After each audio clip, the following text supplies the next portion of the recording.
मैं आज आप लोगों को एक पीएचडी की बहुत बड़ी रियलिटी बता रहा हूँ भाई, जो मैंने खुद से एक्सपीरियंस किया है कि मान के चलो, अगर आप एक पीएचडी के स्टूडेंट हो और आप 3 to 4 ईयर्स स्पेंड कर चुके हो और आप किसी की शादी अटेंड करने जाते हो, मान के चलो किसी दोस्त की या फिर फैमिली में या फिर रिलेटिव्स में, और आप एक रूरल बैकग्राउंड से बिलोंग करते हो, जैसे कि आप किसी विलेज से बिलोंग करते हो, या फिर आपके जो रिलेटिव्स हैं वो नहीं जानते हैं कि पीएचडी एक्चुअल में होती क्या है।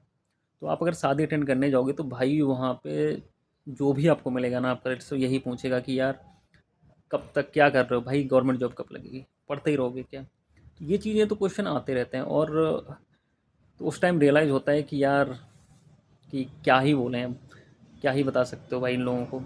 तो ये चीज़ें होती हैं कि जब आप पीएचडी ज्वाइन करने जाते हो तो आपको मेंटली प्रिपेयर्ड होना पड़ता है, मेंटली प्रिपेयर्ड रहना पड़ता है कि हाँ भाई, इन चीज़ों से भी आपको, सोसाइटी का जो प्रेशर होता है उससे भी गुजरना पड़ता है। तो जब भी आप पीएचडी ज्वाइन करने के बारे में सोच रहे हैं तो ये चीज़ें तो होती रहती हैं, अब जब तक आप पीएचडी ख़त्म नहीं हो जाती, और पीएचडी के बाद भी स्ट्रगल तो होता ही है। तो जब भी आप पीएचडी ज्वाइन करते हैं तो ये सोच के चलें कि आपको कम से कम 5 साल तो लग ही जाते हैं। मिनिमम आपको 5 साल तो लगेंगे ही लगेंगे जब भी आप पीएचडी करोगे। और उसके साथ साथ ये है कि अ, इसमें फेलियर्स बहुत आते हैं, काफ़ी लेंदी टाइम हो जाता है, 5 साल तो लग ही जाते हैं यार। और टाइम टू टाइम आप देखोगे कि फेलियर्स भी आते हैं, थोड़ा बहुत सक्सेस भी मिलता है। तो ये चीज़ें होती हैं जो आपको फेस करनी पड़ती हैं लाइफ में।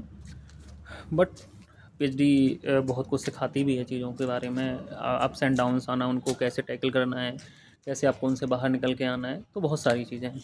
और सोसाइटी का तो ऐसा है कि आपसे जो भी मिलेगा तो वो बंदा बताएगा फिर आपको, अगर उसके आसपास के बारे में, अरे देखो यार उनका लड़का था वो गवर्नमेंट जॉब में हो गया, इधर हो गया उधर हो गया। तो ये चीज़ें होती रहती हैं, तो इन चीज़ों से थोड़ा सा परेशान नहीं होना होना चाहिए। मोस्ट ऑफ द केसेस में लोग परेशान हो जाते हैं कि यार क्यों पीएचडी कर रहा हूँ। 90% स्टूडेंट से आप सुनोगे कि मैं पीएचडी क्यों ही ज्वाइन किया मैंने, यार इससे अच्छा था मैं गवर्नमेंट जॉब की तैयारी कर लेता। तो सब चीज़ों के अपने अपने बेनिफिट्स भी हैं, थोड़े से लॉसेस भी हैं।